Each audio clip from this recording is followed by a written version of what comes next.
The other night I had some Flatehead at home and I went to get my breadcrumbs out of the cupboard and we didn't have any. And then I remembered we had polenta, and back when I was working almost, I was about to say in the 80s, but it was the 90s, but we're cooking 80s style food. We're doing polenta crumb fish, which a lot of people do. And crumbing with polenta crumbs is great. And polenta crumbs is just polenta, by the way. You get a beautiful crust happening there. It gets really, really crispy. So for those of you who don't know, polenta is basically milled corn. So here we have it here.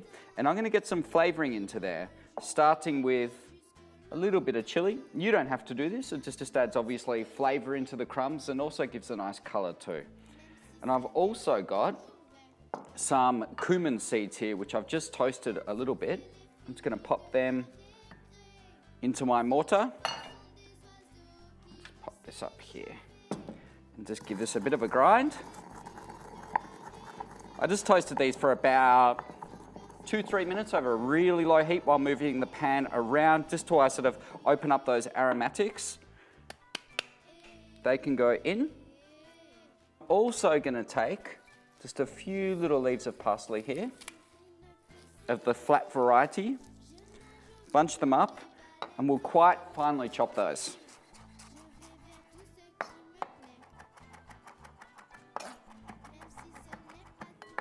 And then they can go in. Okay, give a little mix. And traditionally when you're breadcrumbing things, you normally go a little bit of flour and then you do some egg wash consisting of eggs and milk and then into breadcrumbs. But I stole this little technique off you know who you are, of actually using yogurt as your moisture to get the crumbs to stick onto. And I think the yogurt gives a beautiful flavor onto there and also takes out a step, which is really good. You don't end up using a heap of eggs. So here I've got some Flathead tails. You guys could use any fish. And then we'll just pop some of this yogurt straight on the top. And the best way to do this is actually using your hands. But then it means you've got to wash it, which means we have to do an edit point for the clip, which is a pain in the you-know-what. So we will use a spoon and work our way around. You don't need too much yogurt. Okay. That goes to the side.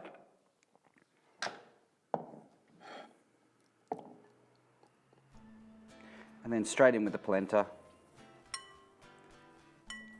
Just use your fingers to really push the polenta into the fish, and there we have it. And then repeat for the other side.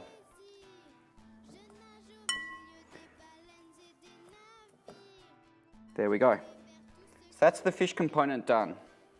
Take a nice sized pan that's easily big enough to fit all the fish in a single layer comfortably, and start heating that up over a low to medium heat. Give the board a little clean. And now we can actually pull together a salad for this. So this is, as I mentioned, I do this for dinner. I can make the whole thing. We're actually doing this in real time here, so the whole thing will take about 15 minutes. I cook that over a fairly low heat so it gets really nice and crispy, and it'll probably only take about 8 minutes to cook, which is loads of time to make our little kind of Italian coleslaw we have here. So this is a glass bowl, and then I've got this kind of little grater thing you can get from any Asian food store. They cost about $6 and they're really, really great. I've had this for about 10 years, so it's more than earned its money worth. So I'm gonna start with some red cabbage. And I'm just making one portion, so we'll just go a little bit.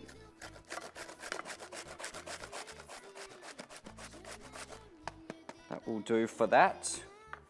I'm gonna pop some peas into there. I've got some radish. Just trim the end bit up there.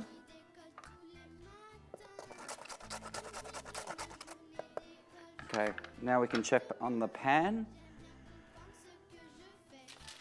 Looking good. So the old grease-proof paper trick just makes life much easier with actually getting the fish out of there. We use just a small amount of olive oil to cook the fish. You probably need a tablespoon and that's it, because we're cooking over a low temperature and we've got the old grease paper here. Not too much at all. Just give that a moment to heat up. And fish can go in.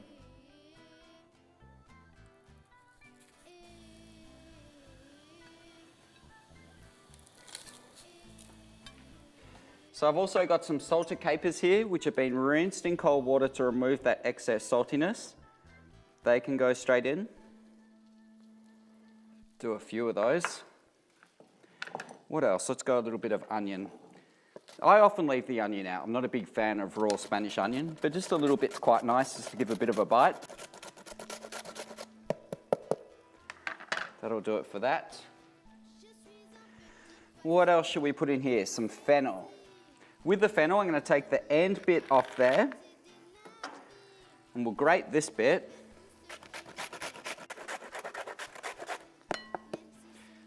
Keep an eye on the fish there. We don't want it to cook on too high a heat. The crumbs will crisp up too quickly on the outside. You'll need to flip it over and it'll be raw in the middle still. I want to get a few little herbs prepped here.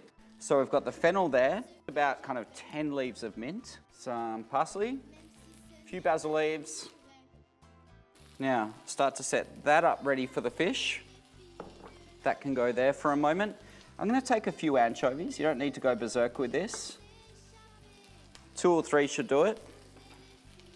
And we can quite finely chop those.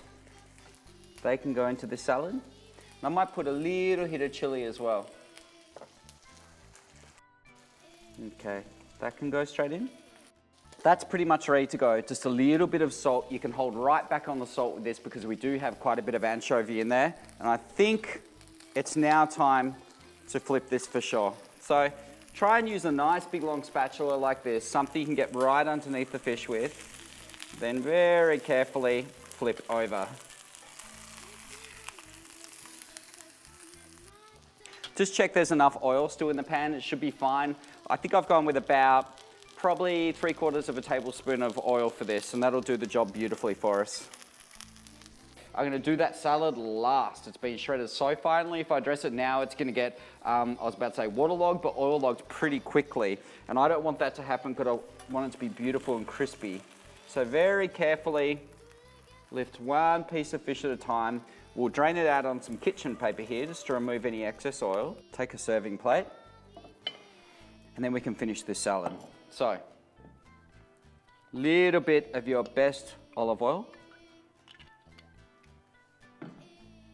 Let's grab some lemon. You could make a complicated dressing, but this is all about ease of cooking and making a really nice, quick, pretty healthy dinner. So a bit of lemon juice into there. And then I'm going to mix this now without the herbs in there. So we'll toss that through. Then the last minute, I'm going to grab some of this parsley, just kind of tear that in. Same with the mint and same with the basil. Okay. So we'll toss that through.